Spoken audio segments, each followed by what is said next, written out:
Hi, welcome back to Straight Line Persuasion, to Module 3, Tonality. And this is where the journey really begins here, because tonality, if anything, is the most important thing that you can learn to master when it comes to influencing and persuading another human being. See, I look at it as this, almost the hidden language of influence.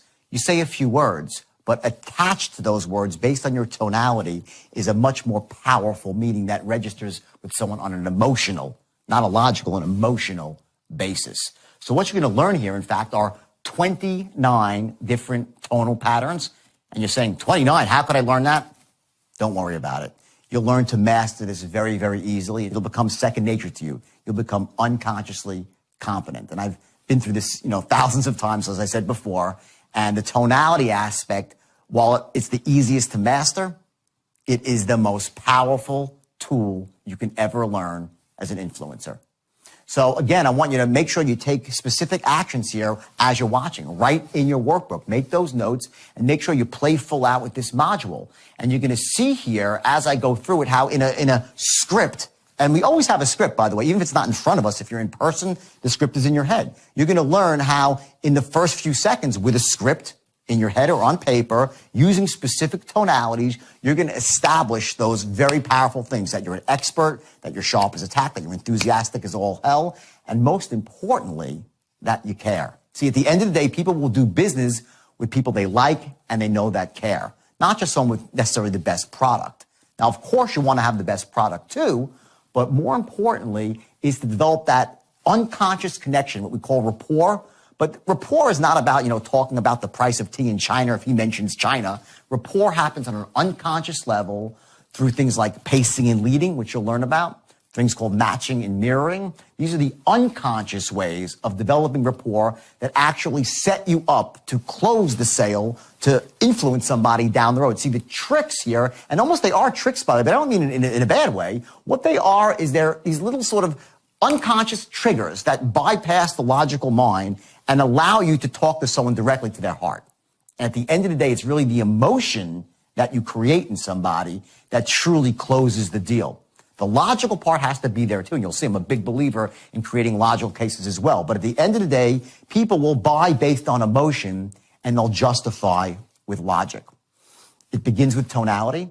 It begins with your ability to create specific emotions in the prospect at specific times, and you'll learn what those times are. And most importantly, to develop that trust, that unconscious rapport, and to use the same tonal patterns, not just for the open, but for the close and every step in between.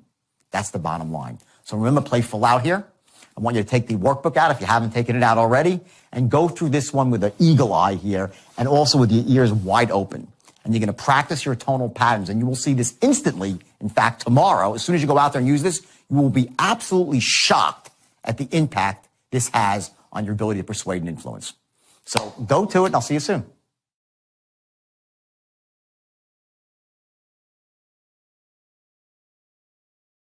Okay, this script, okay, pretend for a second, we're going to play full out that this is the script you're training for your business, okay? And it's a very simple script, okay? It says, hi, is John there? Hi, John, this is Jordan Belfort calling from Global Capital in Tampa, Florida. How's it going today? Great. Now, if you recall, you attended a seminar last Thursday night over at the Marriott Hotel. We're going to our top traders, James Arnell. Does that ring a bell? Blah, blah, blah, right? Now, if you read the words on the script that way, you've destroyed yourself. You have destroyed yourself. I'm going to show you a way to read the words on this script.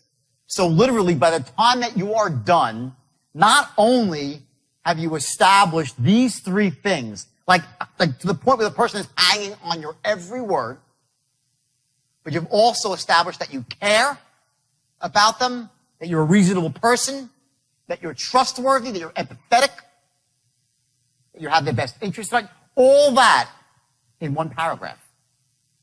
Now, you're saying, well, you can't do all that in one paragraph. Yes, you can. Yes, you can. Now, is it established to the point where they're like, just do whatever you say? No.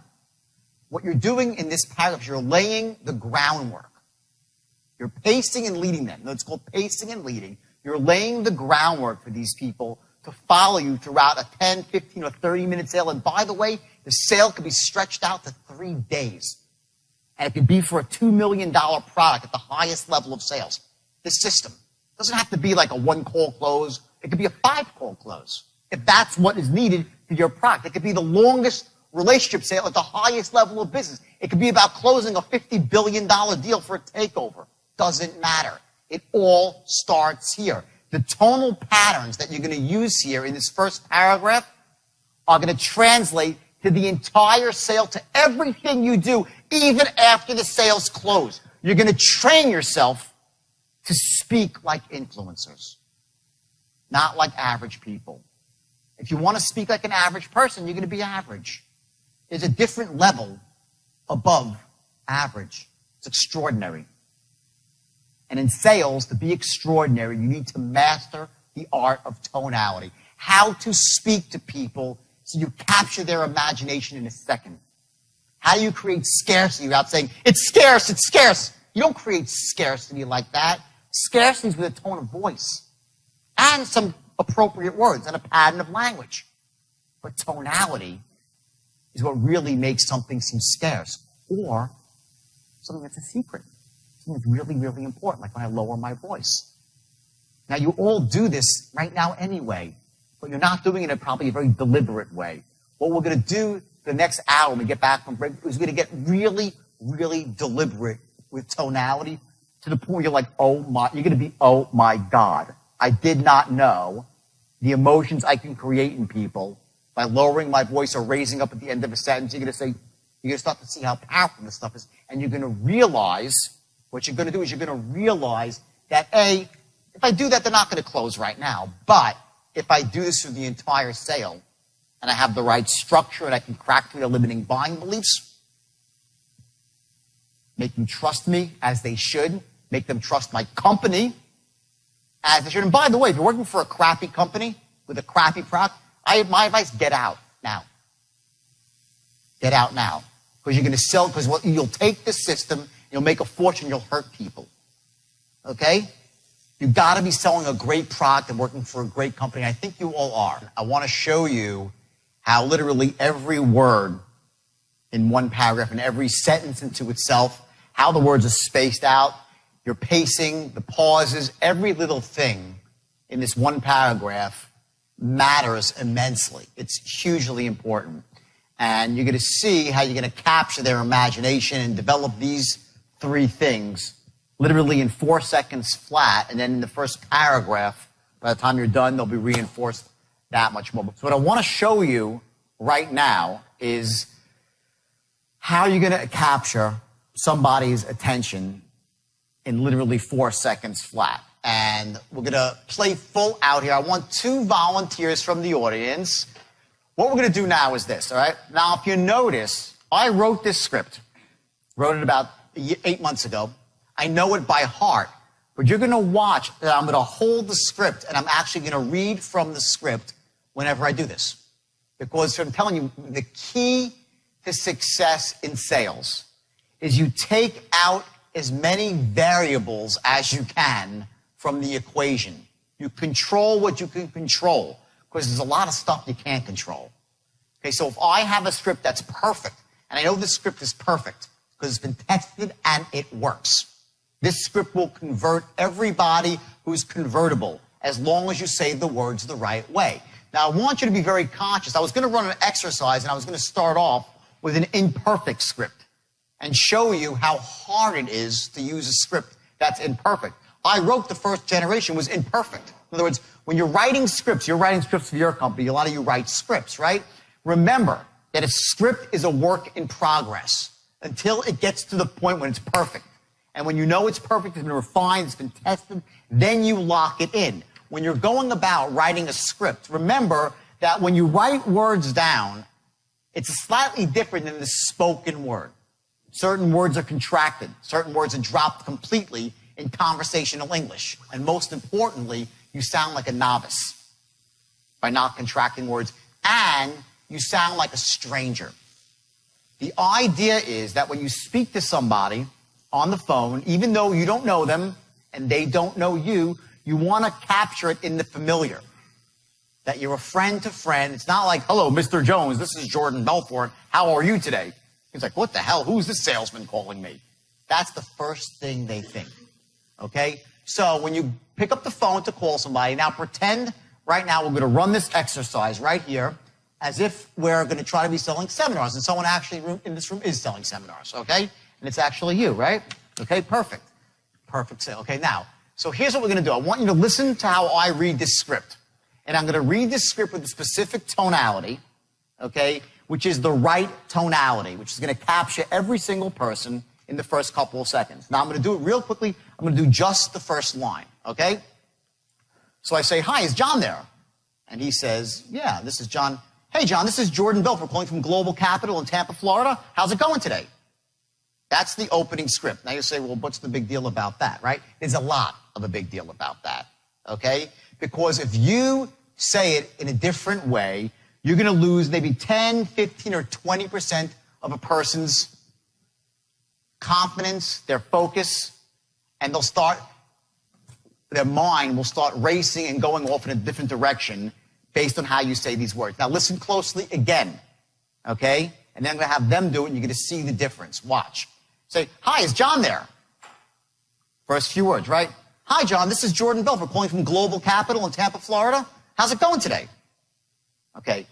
Now let's hear you say this. Start off, okay? We'll say, hi, is John there? Hi, is John there? Right here. Hi, John, this is Paul Bloom calling from... Wow, I messed up. Don't worry about it. It's fine. Keep going. From Global Capital in Tampa, Florida. How's it going today? Okay, no problem. Don't worry about the words. The words are easy to master. That's no big deal. It's not what I'm getting at here. The huge blunder that you made was like on the second word, though, okay? Now just watch. Okay, you say, hi, is John there? Hi, is John there? Okay, hi, is John there? Which is better, his or mine? Mine. Not in the same league. 99% of the salespeople that are working for you, if you're a sales manager, okay, or you yourself, whether you're good or bad, you will not say the first three words the right way. And instantly he knows that you're Sergey. Don't kid yourself. It starts right here. You're going to capture with the first three words. Okay? The guy's going to know, boom, power. I'm talking to someone that's A, an authority figure, B, they're sharp, B, they're... Did he sound sharp? No, he's nervous, of course. He's on the stage. That's fine, okay? But did he sound sharp? He didn't say yes. He sounded like, well, just some other guy called me on the telephone. You're entering somebody's world. You call somebody up, you knock on their door, they look at you, you are entering their world, okay? Most people's world is not full of excitement. It's not full of positive energy. It's full of boredom and tediousness and averagism. When you come in there, bam, with excitement, they want to speak to you. If you come in there dull and humdrum like another, what do I need this for in my life? I already got enough of that. Now, you're not like, hi, is John there? You're not going to do that, right? But it's, hi, is John there? Boom. Instant, I'm enthusiastic, I have something. Do you understand that when you say that, they realize you have something? If you say it right, they know you have something important. Because you're enthusiastic. Don't kid yourself. The picture is forming. Okay? Hi, is John there? I'm excited. I'm upbeat. It's critical. Mission critical for any person on the phone. Okay? In fact, I'll tell you a story. Because it goes to sales in person, too. And ultimately, we do meet most of our customers at one time or another. Okay? Or we should. Okay? If it's possible. I was in the mortgage business. I made a fortune in the mortgage business. After I got in trouble with the stocks, as you know, okay, I had to go to jail. I spent 22 months in jail. And the fact that I have the life I have now where I go around the world and speak to massive crowds is a miracle unto itself. And it was a long way back to this point right now and a lot of struggle. And I sincerely hope that most of you will never have to know the crap that I went through. Being separated from my kids, and it was awful. It really, really, I hope you cannot empathize with me because it was awful. Okay? But there was a window after I got in trouble and before I went to jail where I actually started a mortgage company and I built it into a huge company like in a year, which was not that lot difficult in 2001. If any of you know, we're in the mortgage business. It was very easy to do, but I built it very quickly and I came up with this idea to go door to door. for mortgages, because I started off in door-to-door sales, my first thing. I said, I could walk down the street when rates had just dropped. I could walk down the street to any store, and the business owner must own a house. I'll just say, hey, what rate you paying? And the guy will say, I'm paying 8.5. Really? I could save you a ton of money. How hard is that to do, right? So I came up with that idea, and I wrote this little script, and I said to my partner, his wife, I said, come on, you come with me, okay, and we're going to go up to some place. Now, understand this. I want you to learn a lesson here. I had already was making $50 million a year for many years. I was in newspapers all the time. I was well known as the Wolf of Wall Street, all this crap, right? And you would think that I was too proud maybe at the age of 40 to go knocking on doors. I was banging on doors till my knuckles bled. Never ask a salesperson to do something that you wouldn't do yourself. They won't respect you. They won't listen to you. And also, you can't possibly perform as a manager, as a trainer at the highest level unless you have done it yourself. Okay? I think one reason you listen to me, you guys know I'm the real deal. I'm not just, this is not theory. I use this to make hundreds of millions of dollars and turn morons into closers. Okay? It works. It works. Okay? So I took my partner's wife and said, listen, I gave her a quick training and said, I'm going to go down the right side of the street and you go down the left side of the street. Okay? She's like, okay, great. You know, she's a really nice girl, right? So we're going to New Rochelle. I figure hopefully no one will recognize me when I walk in the door, right?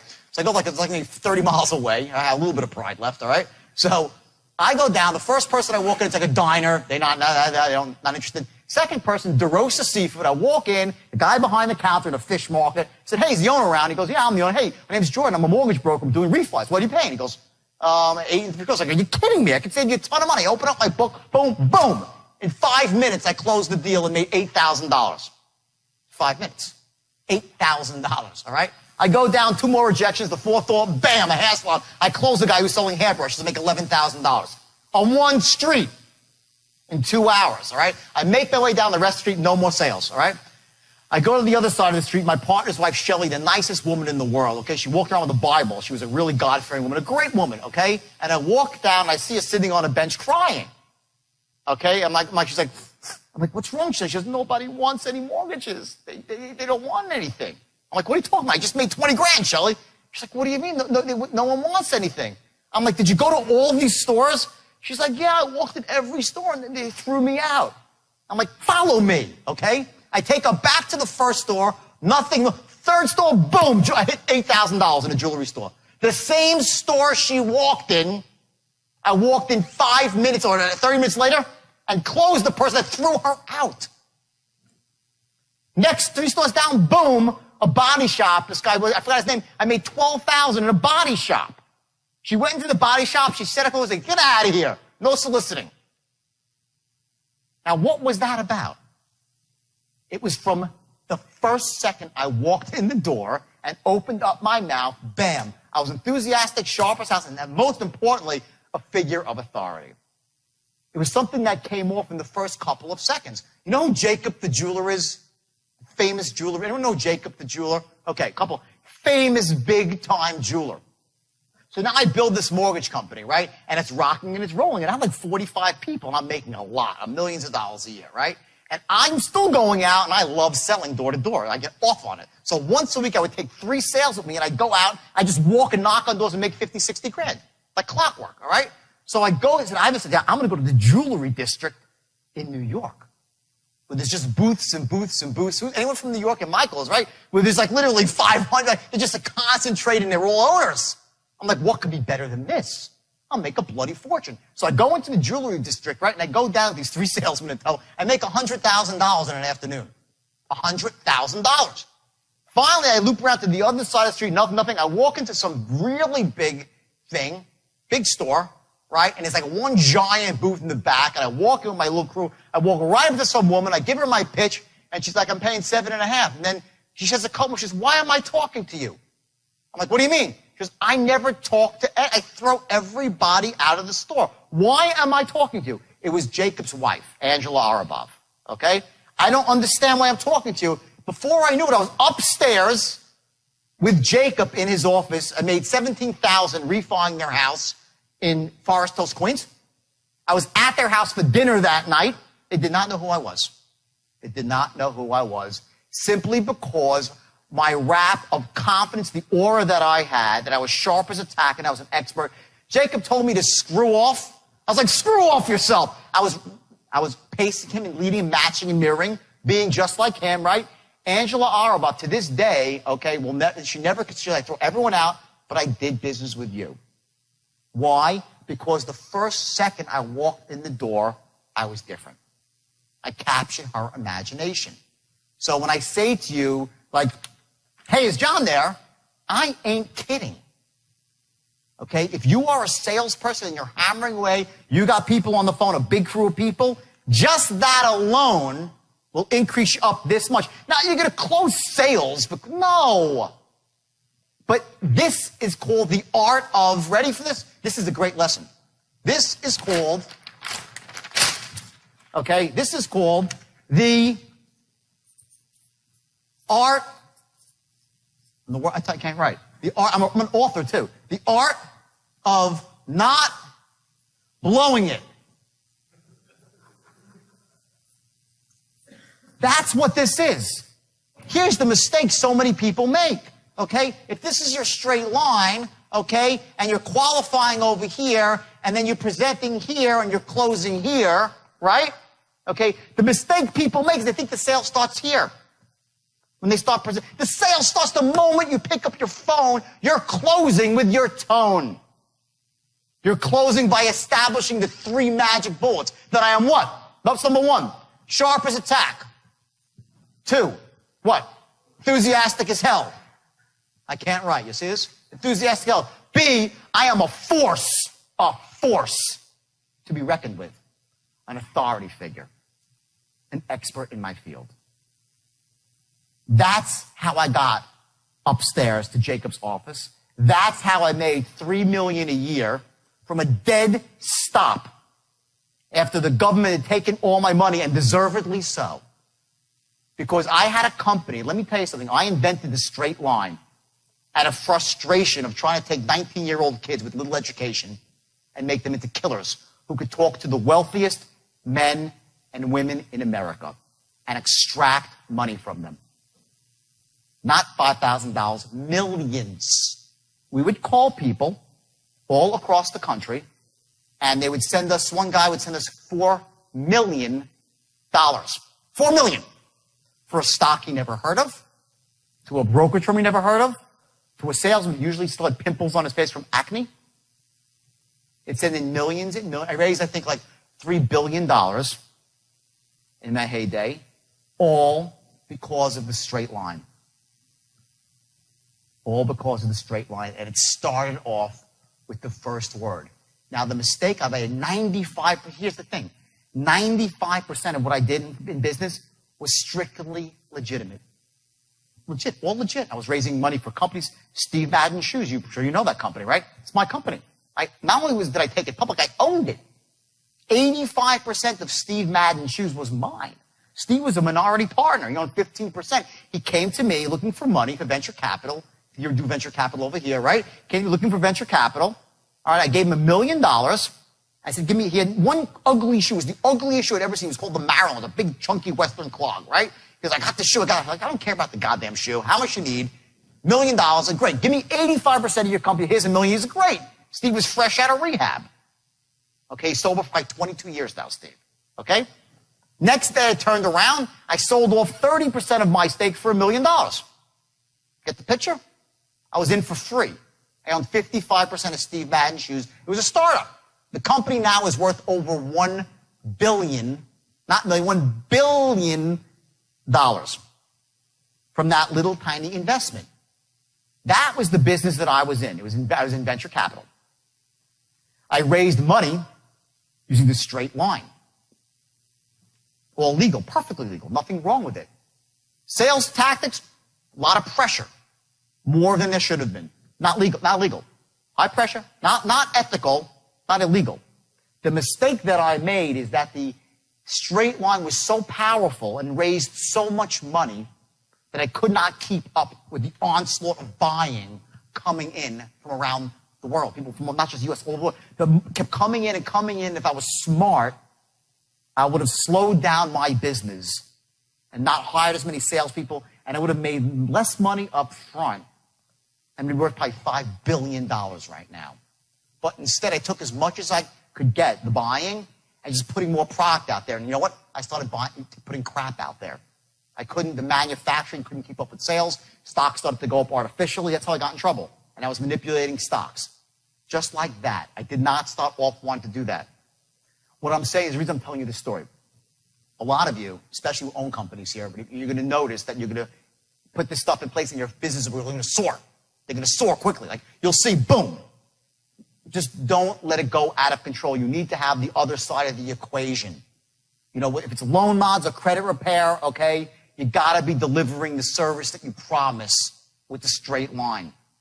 You can't deliver them crap, or else it's going to reverse on you and implode, and you'll end up like I did, having to start over again. Thankfully, the skill set, the system, allows me to go out from a dead stop anywhere without, flush me down the toilet bowl. I get the license, right? I come back up with the plumber's license. That's what this does, and it'll do it for you too. But learn from my mistakes, okay? You take this system, which is all powerful, and put it with the best product at the best price, and bam, you will have a life that you will not imagine. Let's go back to this real quick here, okay? Hi, is John there, okay? So he says that, say, hey, John, this is Jordan Belfort calling from Global Capital in Tampa, Florida. How's it going today? Okay? Let me hear you say that. Hi, John. Hi, John. This is Paul Bloom calling from Global Capital in Tampa, Florida. Okay, stop. He said, this is Global Capital in Tampa, Florida, right? Watch this, okay? Huge mistake. Forget that he's stumbling on the words. That's irrelevant, because you fix that. You read it 10 times, he'll know the words. That's just because he's nervous. Don't even worry about it, okay? He said Global Capital in Tampa, Florida, right? So he says Global Capital, downbeat, in Tampa, Florida. Downbeat. That's called a declarative. Global Capital in Tampa, Florida. Right? And you know what he's saying? Who gives a shit? Really? Or he's saying, sorry, who gives a damn? Okay? Who gives a crap about Global Capital in Tampa, Florida? Because all you gave him was some information. So now you say Global Capital. Let's hear it again. Say Global Capital in Tampa, Florida. Say it. Global Capital in Tampa, Florida. Perfect. Okay, that's declarative. Now watch this. Okay? Now I'm going to do what's called infer a micro-agreement, okay, by raising up my voice at the end. Watch this. Hi, John. This is Jordan Belfort calling from Global Capital in Tampa, Florida. Right? Tampa, Florida? Tampa, Florida? When you raise your voice up like that, what you're doing is saying, right, you recall, don't you? This works every time. Okay? Global Capital, upbeat. When you raise your voice at the end of a word, his unconscious dialogue searches for, should I know this? Right? My daughter was the greatest salesman on earth at the age of 5. You told me, Dad, you were taking me to the store, right? I'm like, she short circuits my brain. Now, I know I didn't tell her that she's going for ice cream or a toy, but she goes, she would say to me, Dad, you're going to the toy, right? Now, you can't say to the guy, I'm from Global Capital, right? You seem like a fool. But by raising your voice up at the end of the words, watch, you're inferring 2 micro-agreements in one sentence. You're saying, Global Capital in Tampa, Florida? How's it going today? He's like, okay. You short-circuited his, he's like, well, yeah, I guess I heard of Global Capital in Tampa, Florida. That's what his unconscious dialogue is doing now. It switches. Okay? Now, again, is he going to close because you did this? No. But that same tonality is going to be used about 300 times in the overall script to generate the precise emotion, the precise agreement that you need for him to break his limiting buying beliefs, to know that he can trust you, to know that you care about him. Okay, I see some ahas going around the room right now. Okay, this is going to be a lot of ahas in the next 30 minutes. Okay, this is the golden ticket. Okay, one paragraph can change everything for your sales force or you as a salesperson. And we're going to do this through the whole script and then get into the straight line, which is almost freaking evil. That's how effective it is. And I swear, please, I'll say it again. And I was, for years, people wanted me to teach. I wouldn't teach it because after what happens, I'll never do this. And I said, I'm stupid. Of course I could teach it. You got to just teach the ethics too. Okay? This is powerful. So, okay, he says that. Now let's go to you. Okay?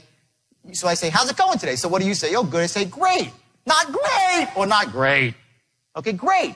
Okay, great means I'm genuinely happy to hear that. You couldn't say, great, I'm really happy to hear that. You'd say, what a disingenuous asshole that is, right? So what you're going to say is great. Okay, now let's hear next words. Great. Now, if you recall, okay, yeah, great. Now, if you recall, we attended a seminar last Thursday night over at the Marriott Hotel with one of our top forex traders, James Darnell. Does that ring a bell? okay, now, what did she do right? What did she did a couple things really well there, okay? Either you did it before, you learned from what I just said, but she raised her, couple of things, times she raised her voice up very effectively. Number one, at James Darnell, okay, starts off like this. The first thing she did that was brilliant, okay, she said, now, if you recall, she didn't say that. She said, now, if you recall, and she added what's called the tone of mystery. Okay, write that down, the tone of mystery. When you say to someone, now, if you recall, okay, say it your way. Say, now, if you recall. Now, if you recall. Okay, now, if you recall, which one sounds better? First or the second? Second, maybe slightly, right? Now, say, now, if you recall. Now, if you recall. Okay, down a notch. He hasn't got it yet. That's fine. You're going to get this stuff, and you're going to become what's called unconsciously competent at this stuff. That's where you're going to get to very, very. It's easy once you figure you'll crack the code. We'll do it. No big problem. So he says, now, if you recall, that's what 97% of the salesmen on earth will say. They'll go through the script like this. They'll say, "Hi, is John there? Great. Hi, John. This is Jordan Belfort calling from Global Capital in Tampa, Florida. How's it going today?" The guy's like, "What an asshole I got on the phone right now." Another salesperson. That's where you're at when you do it that way. Say, "Great. Now, if you recall, okay, done." He's like, "No, I don't recall. I don't recall." Now, if you by saying, "Now, if you recall," he's like, "What?" He's like, what? The tonality switches up something in his brain, and he tries to recall because he does not want to be thought a fool. What you're saying is, now, if you recall, he's like, do I? That split second that you stop him from saying, "What an asshole," allows you to move forward down the straight line. If you miss the opportunity, he's off the line. You get it? He's off the line, okay? He's already monitoring, his mind's going off in someplace else. He just wants to end the call, and you've blown it, and now you got to play serious catch-up ball, okay? Why is it that you have some people that are top producers? What is it? Is it an accident? It's never an accident. Some people are born closers. All that means is a born closer is they've unconsciously mastered the art of tonality, controlling a sale, okay? The straight line allows you to kind of grab that back if you're not a born closer and make yourself into a trained closer. That's what it does. So now we'll move forward, okay? Global Capital in Tampa, Florida. Okay, hasn't great. Now, if you recall, now listen to me say it. If you recall, you attended a seminar last Thursday night over at the Marriott Hotel. Up. He's like, right? Okay. We've one of our top Forex traders, Clive Arnell. Does that ring a bell? I have 4 micro agreements in there. It's like, right. And he's saying, right. He's like, yeah. And he's saying, yeah, and you get it. You've led the guy on to the next thought. Versus saying to the guy, okay, you do the whole thing now, if you recall. Now, if you recall, we attended a seminar last Thursday night at the Marriott Hotel with one of our top forex traders, James Darnell. Does that ring a bell? Good. You said she said Marriott Hotel versus Marriott Hotel. Over at the Marriott Hotel, capture the tonality. Try it again. The Marriott Hotel? The Marriott Hotel. Good. With one of our top Forex traders? With one of our top forex traders, James Darnell. Top Forex traders, right? Raise your voice up. With one of our top forex traders, James Darnell. Does that ring a bell? Does that ring a bell? Good. Okay. Now, it's a little choppy because she's just done it for the first time here. But what happens is when you do this with 3 micro agreements or 4 in one sentence, the person will just say, yeah, I have, whether he has or hasn't. Because people do not want to be thought to be out of the loop. Okay, let's hear you say it now. Great. Now, if you recall. Great. Now, if you recall. Okay. We attended a seminar Stop now. Here, ready? Say, now, if you recall, I want you to narrow your eyes when you say that. Now, if you recall. No. Go like this. If you're like trying to figure something out, I'm going to teach you something called a physiological trigger right now. Okay? We're going to go through this a little bit more in detail. But what happens is you have certain physiological triggers that will allow you to capture a tonality. Some people, when they want to sound certain, they tap their hand, like they go like this, and they sound certain. Other people, when I say, whoa, no big deal, if I'm on the phone, I say, listen, it's just a matter of a very simple thing.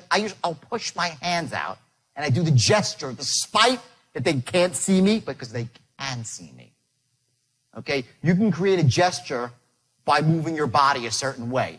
We're going to do an exercise tomorrow where you're actually going to learn what your own gestures are and figure out how to get yourself into certainty, scarcity, very powerful. So what I want you to do now, one of the things that works with this now, if you recall, see how I narrow my eyes a little bit? Now, if you recall, so say it, narrow your eyes like you're like a little bit, almost like it's a mystery. Try it now, say it. Now, if you recall. Better, okay. You attended a seminar, so. You attended a seminar last Thursday night over at the Marriott Hotel with one of our top Forex traders, James Arnell. Does that ring a bell? Okay, you got James Arnell right now. Let's go. One of our top Forex traders? With one of our top, sorry. Don't worry. With one of our top Forex traders. James Arnell? James Arnell. Does that ring a bell? Does that ring a bell? 3 agreements together. Now watch. I want to show you something very important. Sounding like the expert, okay? What sounds better to you? Ready? These are the words. With one of our, right? So if you're speaking to somebody in conversational English and trying to influence them, okay? If I say to you, at the Marriott Hotel with one of our top Forex traders, Clive Arnell, okay? I don't sound sharp as a tack because, frankly, the words with, one, and of, and our are really irrelevant. They need to be put together into one word to sound boom, to the point, okay? So I'd say with one of our. This is how people sound interesting. Remember Ferris Bueller's Day Off? Who's seen the movie Ferris Bueller's Day Off? Hi, my name is so-and-so. Remember the teacher? He goes, Bueller, we're talking about the economic depression in 1934, and they had the Smoot-Hawley Act, right? And all the kids are like, snoring. What is that? That's the exaggeration of the world's worst tonality and pacing, right? Every word is said with the same tone and the same beat and staccato, right? That puts someone to sleep. The brain habituates. Okay? If you're listening to the radio, it's bom, bom, bom, you turn the station. You habituate. You don't want to hear it, right? So if you say to someone, one of our top Forex traders, okay, the expert says with one of our top Forex traders, not with one of our top Forex traders. That's what a novice says. And is a novice sharp as a tack? No. Is he an expert? No. You don't think that the reason I walked down the street and she walked down the street and we got 2 different results was because of that? It was just that. I walked in, hey, what are you paying on your mortgage? Not, what are you paying on your mortgage? What rate are you paying? Or what rate are you paying? No, what rate are you paying on your mortgage? Boom, I'm in a rush. Either you want it or you don't. This is so powerful for people, especially on the phone, and a lot of your opening calls come on the phone because it's the easiest way to qualify, okay? So what I want you to do is I want you to contract these words together. So it's going to be the Marriott Hotel with one of our top, not with one of our top, it's with one of our, you get it? Your stress words are Forex trader James Arnell, right? So it's not with one of our top Forex traders, James Arnell. It's one of our top Forex traders, James Arnell. Does that ring a bell? So let's hear that. You try it. With one of our top Forex. Bingo. You hear the difference? You catch that difference? Now you're saying, well, does that make it? It makes a big difference when you're here in the sale, okay? When you're here and you're trying to make points, really salient points, and get to a close. Those ways you group the words together. You need to learn what words to group together and what words stand out. That's how you keep somebody's attention, okay? Keeping one of our top Forex traders, James Arnell. One of our top Forex traders, James Arnell. Does that ring a bell? Does that ring a bell? Much better. Okay, great. Say it. Yeah, it does. Okay, great. Now. Yeah, keep reading. Okay, great. Well, the reason for the call today is that you're one of the last of our group that hasn't actually enrolled yet. Okay, stop. I'm ready? He says, okay, great. Now, the reason for the call today, okay, is that you're one of the last of the group who hasn't enrolled yet, right? You say, okay, great. Now, the reason for the call today, which one sounds better, his or mine? Okay? They're in the same league? Say it. Say the first one. Go. Now, the reason for the call, say it. The reason for the call. Okay, now, the reason for the call. Okay? By dropping your voice, okay, you imply that you have something that's a secret and that it's scarce. And it's very specific. You're going to learn, this is one of the most powerful techniques of all to closing, okay, is dropping your voice when you have something that's a secret to imply scarcity. Not that often you can hear about this. Get it while it lasts, okay? I say to someone, if you want someone to listen, you yell. If you want them to really listen, you whisper. There is so much power in a whisper, especially when they know that you have this thing I called, write this down, bottled enthusiasm. There's something that you have in here. It's like a chi that you have as a salesperson. It's this sort of ability that they know you are so enthusiastic and so spot on and sharp as a tack. They know it's there. They know it's there. And it can be unleashed at any second. And when you don't use it, they respect you more. If you come off sharp as a tack, I'm sharp as a tack, you lose it. You're done. Sharp as a tack becomes boring and dull. I'm sharp as a tack, and the reason for the call is this. Very simple. If you have 60 seconds, I want to share the idea with you. Got a minute? Not, got a minute? People say, got a minute? What sounds better? Got a minute or got a minute? Are they in the same league? Do they get the same response? What does got a minute mean? They're like, oh shit. They're like, I don't know. This guy's, what is he going to ram down my throat? Or, got a minute? It's no big deal. We're two reasonable guys. We all have minutes. You imply, write this down, the reasonable man. Got a minute?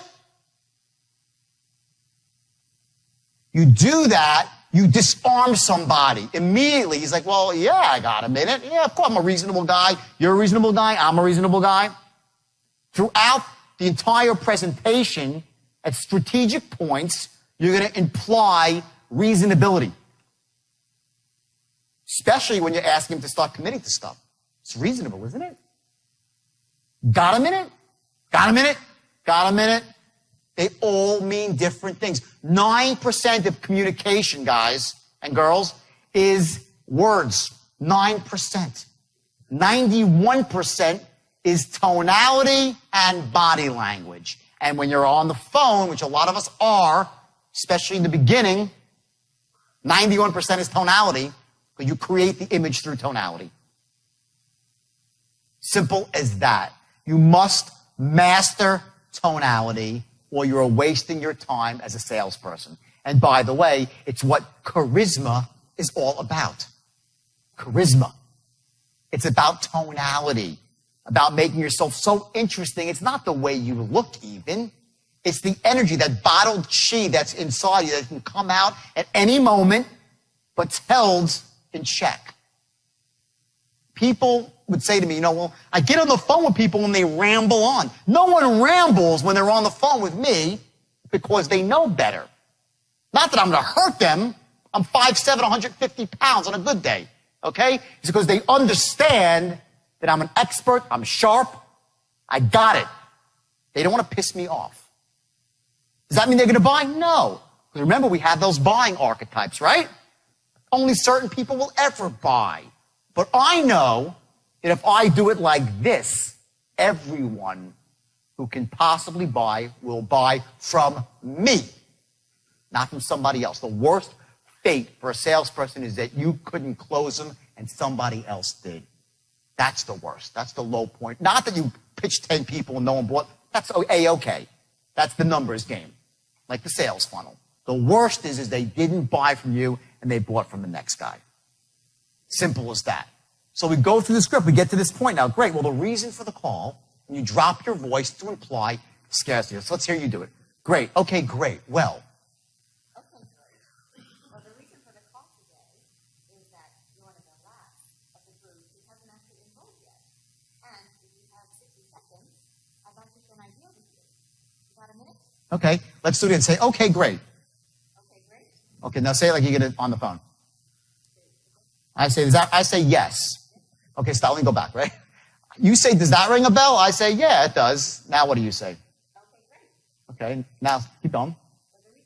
Stop. Now, well, the word well is a transition word. Okay? Write that down, the transition words. Well, but, now. These are crucial words in your script and in your sales that allow you to completely flip tonality and pause and create a new emotion. Do you understand that when you're closing, it's about managing the other person's emotion? To create a specific emotion, bump, bump, bump, and the precise emotion you want at the right time. When everything else is in line, then you look for that emotion to say, you know what, I want to do business with this person. That X factor, you're managing someone's emotion, okay? Those transition words allow you to manage emotion more effectively. So the transition word is well. In the second sentence, it's now, okay? So you'd say, okay, great. Okay, now when she says, you say, okay, great. Okay, great. You say it, okay, great. Okay, great. And I say, okay, great. Which is better? The third, right? Raise your hand if the third is better. Of course, they're not in the same league. Now, you could say that. You just got to learn how. It's like, okay, great. Okay, great. Thank God. We can move on to the next step now. That's the words that you're implying. Okay, great. Like, I have what? What does that say? I'm what? Enthusiastic. Remember, let's put these three things back on the board here. We'll point to them with every single, what are we accomplishing? And you'll notice with each thing you do, you're accomplishing one. Sharp as attack, you're sharp, enthusiastic, okay, and a force. Those three things. A force, an expert, or an authority figure, okay? I say, okay, great. Where am I? Enthusiastic, right? Yes or no? Yes, okay. Now, so say, okay, great. Okay, great. Better, okay? Not, okay, great. You said it just right. They'll say, this person needs to be committed, okay? Okay? So again, I'm going to show you that there's this kill zone that you have to learn in your own voice, and that kill zone of tonality is when you're right, dead on, balls accurate. And when you're there, you're going to be just like, you'll know it. That's when you're in the zone. Those days when everyone that you know, they're just laying down for you, that's what's happening. You're in the zone and you're controlling their emotions with the tone of voice, and everyone's saying yes, like, wow, I had a really good day. I don't know why. Now you know why. Okay? So let's go great. Say now, okay, great. Well, the reason for the call. Okay, great. Well, the reason for the call. Okay, ready? Now watch this. Ready? Great. Now, well, what you do is you start off here. You're like, well, and you're here. Okay? He's here in tonality, right? Well, to drop to the reason for the call, he has to go down too low. The mistake you have is you're not starting off high enough. You have to give yourself a place to go. So if you say, well, the reason for the, you can't get there. It's like, well, the reason for the call. So you go up on well. Your transition word creates the power for your next phrase. So if your transition word is going to be go to a state of scarcity, you want to say your transition word higher and then drop down, okay, to the secret to scarcity. So say, great, well. Okay, great, well, the reason for the call today. The reason, say the reason for the call today. The reason for the call Keep going. Now. Is that you're one of the last of the group. Okay, ready? Say one of the last of the group. Put all the words into one word. One of the last of the group. Let's hear it. One of the last of the group. Bingo. That's how you speak like an influencer. One of the last of the group. Not one of the last of the group. You're done. What are you not here? He's not what? Sharp as attack. They know it. They know it. Okay? One of the top traders. One of the last of the group. Not one of the last of the group, like the guy's reading from a fucking script. They know it in 2 seconds flat. But if you're just looking at your script and saying you're one of the last of the group who hasn't actually enrolled yet, if you have 60 seconds, pause. I'd like to share an idea with you. Got a minute? Got a minute? You're reasonable. I'm reasonable, right?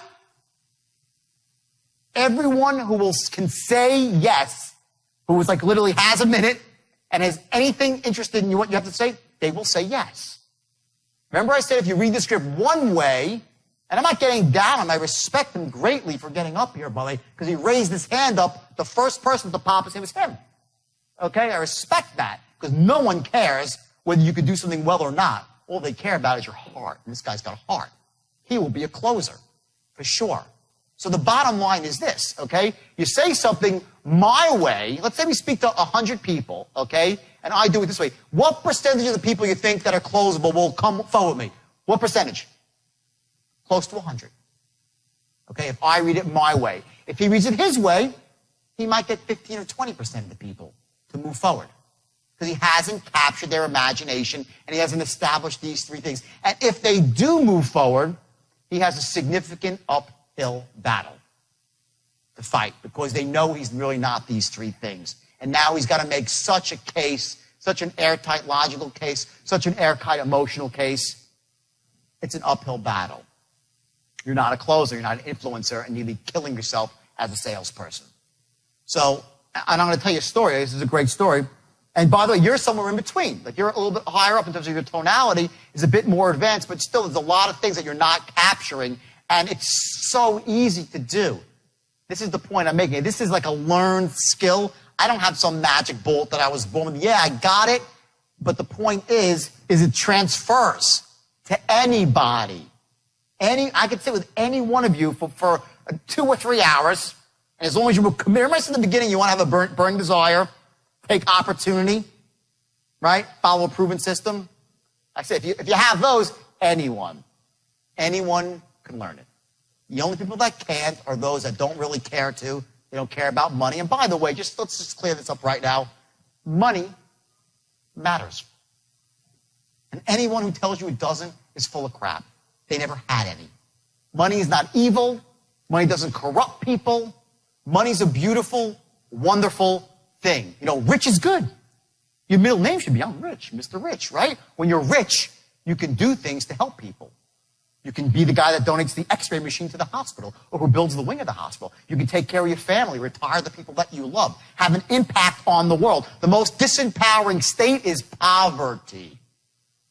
What can you do when you're in poverty? Look at it this way. There's no amount of poverty you can have in your life to make one other person wealthy. There's no amount of sadness you can have in your life to make one person happy. There's no amount of sickness you can have to make one person healthy.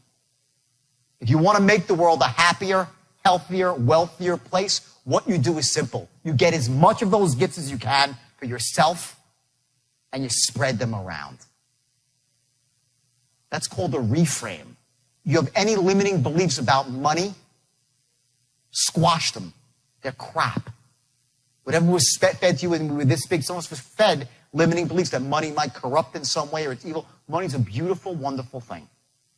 Now, does that mean you're not going to have problems? No, you have more problems when you have rich because you got more stuff going on. But you get to show up to your problems in style. In a limousine, a nice watch, in a beautiful suit, right? That's what money does. You show up to your problems in style. So wipe that out of your head. Money is beautiful. It's wonderful.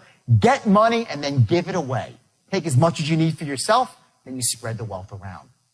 And then more money comes to you. That's a state of abundance versus scarcity. Like, I got to grip every penny, okay? To how you perceive money in this world, okay, and your own goals for money will dictate where you go in life with money.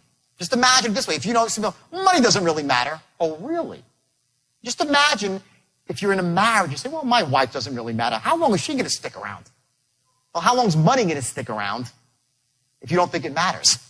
It's going to go like your wife or your husband. Money matters. Closing matters. Because closing, remember the funnel? Closing and prospecting and dialing leads to money. Okay? And it starts right here. So here's the deal, okay? We'll do it one more time. Start from the top. Hi, is John there? Hi, it's John there. Better than he was before? A lot better. Okay? Give the man a round of applause. Okay? Bingo. Okay? Is he going to close sales? No. Okay? Did he create an image? Yes. Okay? He's enthusiastic. He might have something. Next, go. Hi, John. Let's hear it. Hi, John. This is Paul calling from Global Capital in Tampa, Florida. How's it going today? Okay, close. Ready? You were good up to the point you said Global Capital. You declared. Global Capital, he's like, so the fuck what? Okay? That's what when you say Global Capital with a downbeat, mistake. You did it all great. Say, hi, John. This is Jordan calling from Global Capital in Tampa, Florida. Let me hear your upbeats. Go. Do it again. Hi, John. Hi, John. This is Paul calling from Global Capital in Tampa, Florida. How's it going today? Give the man a round of applause. Okay?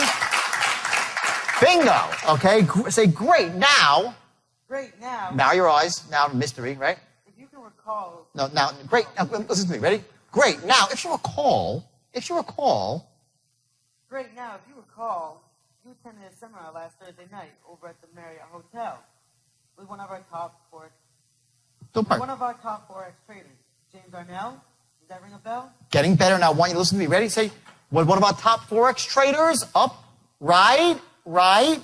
James Arnell. Does that ring a bell? I'm going to hear 3 go. Over at the Marriott Hotel with one of our top, let's hear the right from there. Over at the Marriott Hotel, let's hear it. Over at the Marriott Hotel with one of our... Okay, here's the problem. He's up. He sounds like he's a songbird almost, right? Okay? The problem is you need to start your tonality lower. You need to give yourself room to manage. Remember, you're managing tonality within a range. Learn your range. Okay? If you have a deep voice, if you want to go up, you got to start very low. Okay? So you might start here. You say, now, if you recall, you attended a seminar last Thursday night over at the Marriott Hotel with one of our top Forex traders, James Arnell. Does that ring a bell? See the tonality? Do it again. Start here. You attended a seminar? You attended a seminar? We attended a seminar last Thursday night over at the Marriott Hotel with one of our top Forex traders, James Arnell. Does that ring a bell? Bingo. On the money. Okay? Now let's move forward. Okay, great. Okay, great. Well, the reason for Stop. Okay, great. Well, not the reason. Well, the reason. There's a reason for the call today. Okay, this is the major transition to say, I got something for you. I'm not just calling to say hello. I'm calling to sell you something. That's really what you're saying right here. Okay? Well, the reason for the call today, I didn't call you yesterday. I didn't call you tomorrow. I called you right now for a reason. And my tonality drops. But is there power behind it? It's not like the reason for the call today. No, it's the reason for the call. They feel it. It's there. Okay? I have that tonality there. My voice is low, but my fist is clenched. Boom. Waiting to be unleashed. It keeps them in line. They know. They know. They know those things. Okay? So say, great. Now, well, the reason for the call is here. Okay, great. Well, the reason for the call today... Okay, well, hit R. Well, the reason, give me a big R there. Hell. The reason for the call today is that you're one of the last... Say, one of the last of the group. One of the last of the group who haven't actually enrolled yet. And if you have 60 seconds, I'd like to share an idea with you. Got a minute? Okay, you have 60 seconds. Here, watch, ready? Reasonable man, ready? You have 60 seconds, what's the words? Listen, if you have 60 seconds, if you have 60 seconds, okay, they're like, oh my God, a salesman. Or if you have 60 seconds and the unspoken words that I've just said are, write this down, which everybody has. If you have 60 seconds, which everyone has, I'd like to share an idea with you. No big deal. Got a minute? I'm a reasonable guy. You've said all that. You don't realize it. Or you haven't said it, and you're wondering why they don't want to move forward. You get it? It's that simple. Okay? Let's hear it at the end. Okay, great. Well, the reason for the call today. Okay, great. Well, the reason for the call today. Well, the reason for the call today. Well, the reason... Stop hard. Well, say well louder. Well, the reason for the call today is that you're one of the last of the group who haven't actually enrolled yet. And if you have 60 seconds. Seconds, I'd like to share an idea with you. You got a minute? Good. Must give him a round of applause. That's great. You did well. Let's go and do real quick now, okay? Hi, is John there? Hi, is John there? Right here. Hi, John. This is John Magnus, and I'm calling from Global Capital in Tampa, Florida. How's it going today? Try your global, you said Global Capital, Tampa, Florida. He's like, so? Or Global Capital, Tampa, Florida. He's like, let me search my memory banks. That's what he's saying to himself when you raise up. He can't help it. Can't help it. He's doing it because we were trained since we're this big, okay, to try to be quick on the uptake. We want to be known as being quick on the uptake. So when you ask someone a micro question like that, they feel, yeah, or not, big deal. Two different emotions have been created. And remember, again, we're in the first paragraph. Just imagine when you're saying to the guy, all I'm asking for this, give me one shot, it's $3,000. Sound fair enough? If you're doing the wrong tonality, then you will never close. But if you're saying, give me one shot and believe me, you will not be sorry. Sound fair enough? I'm a reasonable guy. Same shit. Okay? I'm a reasonable guy. Right? The same thing goes at the end of the sale when you're closing. when you're going to close, you're going to do in the reasonable man tone. Not like, give me a shot and you will not be sorry. Fair enough? He's like, oh my God. The guy's like, wants to run away. Versus, believe me. Loan modification. Do all mess with you. Give me one shot and believe me. The only problem you'll have is I didn't call you 6 months ago and do it then. Sound fair enough? Which is better.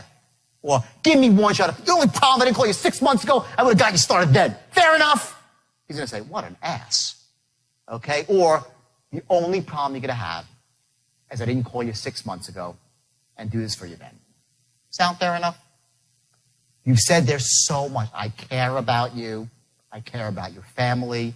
I'm going to help you put control in your life. And I am an expert. They all want to deal with the expert.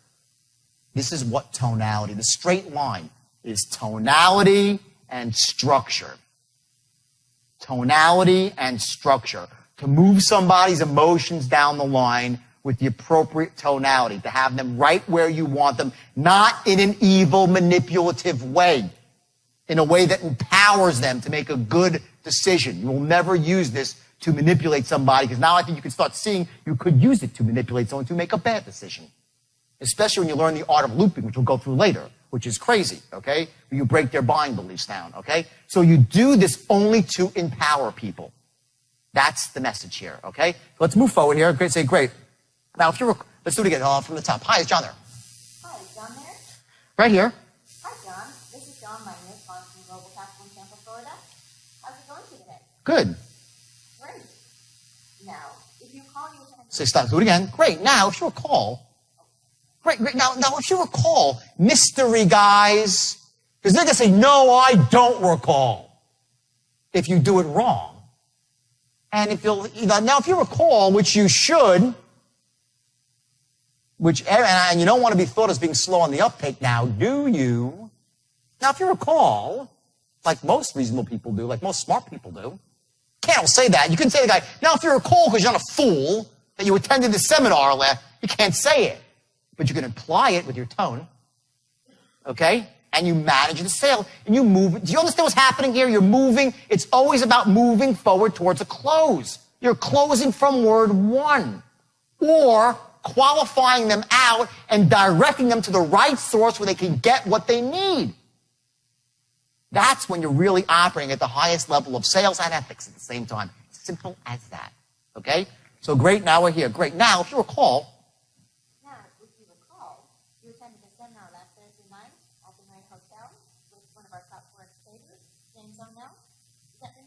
yeah. Okay, great. Well, the reason for the call today... Stop. Well, okay, a lot of the mistakes I'm hearing right now mostly have to do with not using well as a transition word. Make this easy for yourself by giving well some power. If you know your next word, that's why you need to have a script that you stick to, okay? Because you know what your next word is going to be. You know your next phrase is going to be for scarcity or secrecy, right? Well, then give yourself room. Say, you're not going to say, well, the reason... You have nowhere to go. You say, well, then all of a sudden, whoop, you drop down to the reason for the call today. And they're like, what? They're like instantly the human ear, they zero in, okay, and you pass that little transition to where you're a salesman now, to like they're listening, they're just listening. You get it? They don't want to miss it, okay? Say, great, well, the reason for the call today. Okay, great. Well, the reason for the call today is that you're one of the last of the group who hasn't actually enrolled yet. By the way, what did she do that was beautiful there? She just did something that I wasn't even doing that effectively. I knew it. I was almost going to stop myself before, but I figured I would deal with it later. She just did something really powerful there. She said, like this. She said, here's a tonality. She goes, you're one of the last of the group who hasn't actually enrolled yet. That's how I said it, which was wrong, by the way. And I was going to correct it, but I didn't, okay? She said, who hasn't actually enrolled yet. She's like, isn't that great? In other words, she said it in a way, and it's it's a minor point, but don't kid yourself. One more emotional in there brings them forward, and you're going to use that same thing she did about, isn't that great? Like in the same way you say, getting started's very simple. Just a question of your name, social security number. Isn't that great? How easy it is? So that little trick she pulled there, unconscious, that's called She didn't plan. She unconsciously knew that the right tonality there was that, and she did it. Now you have to learn to be able to harness that tonality anywhere you want to create the emotion and move it forward. So I'm picking out little micro stuff because you're going to use it later on. You'll see later, you're like, oh my God. When you're closing, you're like, oh boy. I'll say stuff. That's when I do this exercise. People say, that is the sickest thing I've ever heard. When I do the close, because you start seeing how, combine like secrecy, scarcity, and the reasonable man all in one shot. And it's like, and the guy's like, yes. He said, my name is, and he's filling out the application. Okay, but don't do it unless you should be filling out the application, okay?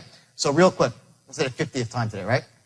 Okay, so say, great, you actually enrolled yet. Go from there. Say, who hasn't actually enrolled yet? Who hasn't actually enrolled yet? And if you have 60 seconds, I'd like to share an idea with you. Got a minute? Okay, that was not right, because then she's like, you have 60 seconds, I like that. Great, that's not great. No one wants to waste 60 seconds of their life with anybody other than the people they love. So you have 60 seconds, I like to share, isn't that great? No, it's not great. What is great, okay, so you haven't enrolled yet, I'm giving you an opportunity. That's great. If it could happen instantly for free, it would be even greater. But this is certainly 60 seconds, no. And if you have 60 seconds, now you're in a reasonable man tone, which anybody has. I'd like to share an idea with you. No big deal. Got a minute? We all do. Different emotion. 4 words later, you've switched to a new emotion. That's what people that are great closers do. Automatically. But you can do it. Even if you're not a great knack, you can do it. You just learn it, and you're like, boom, it becomes unconsciously competent, and you're always doing it. It changes your life. Great. So if you have 60 seconds, say, great, it hasn't actually, so 60 seconds, which we all do, I'd like to share the idea with you. No big deal. Got a minute? We're both reasonable people. Let's hear it. Just like that. That's what you're saying, really. Okay, so let's hear it. Who hasn't actually enrolled yet? Who hasn't actually enrolled yet? And you have 60 seconds. I'd like to share an idea with you. Got a minute? Perfect. Let's give these two a big round of applause. Thanks very much. Excellent. Thank you very much. So what do you think? Tonality, right? It's the key to everything. When you lower your voice, people will listen. If you raise your voice, it has some power, but only for a short while. When you really want to influence somebody, you whisper, create scarcity, secrecy, and people will really respond to that. Now take this to the streets, as I said, and I want you to go out there and act on this one. This is something that you don't have to really think that much about. Just in your mind, just be conscious. There are certain key moments where you pause. There are certain times when you group your words together and become a person that speaks like an influencer. So I tell a story about how a guy at the checkout line is working the cash register. Well, he's a salesperson too. He's selling people cans of Campbell's soup and hairbrushes and toothpaste, right? He gets paid, what's minimum wage, just $6, $7 an hour. That's what you get paid for transactional sales. As an influencer, using your tonality and the structure of the straight line, the amount of money you make can be staggering. So I just want to make sure that's what you took out of that session. What we're talking about here is becoming an extraordinary influencer. And at the heart of that is your tonality. And if you're in person, also remember your body language. Remember the eye contact, how important that is. Shaking hands in an authoritative way, but not, not shaking someone like a rag doll, because people don't respond to that sort of stuff. But again, the key here is to take specific actions in the real world, to go out there, not just conceptually, but when you speak to people, speak to them like an influencer. And remember that kill zone, that sort of 1% inflection that makes the real difference, to raise your voice up in a certain time, to inspire someone to start searching their memory for something so they don't start, working against you with their unconscious dialogue. All those little tools and techniques that you just heard about, they will be remarkably effective, not just in your business life, but in your entire life, whether it's with your spouse. And I urge you, by the way, with a spouse or a loved one, only use it to empower them, to make them, feel more confident about themselves. Don't work against people like that, because at the heart of this whole thing, remember, it's ethics and integrity, to influence people who should be influenced. Because when they do make the decision finally, it was in their best interest, and it empowers them and helps them get propelled to wealth and success.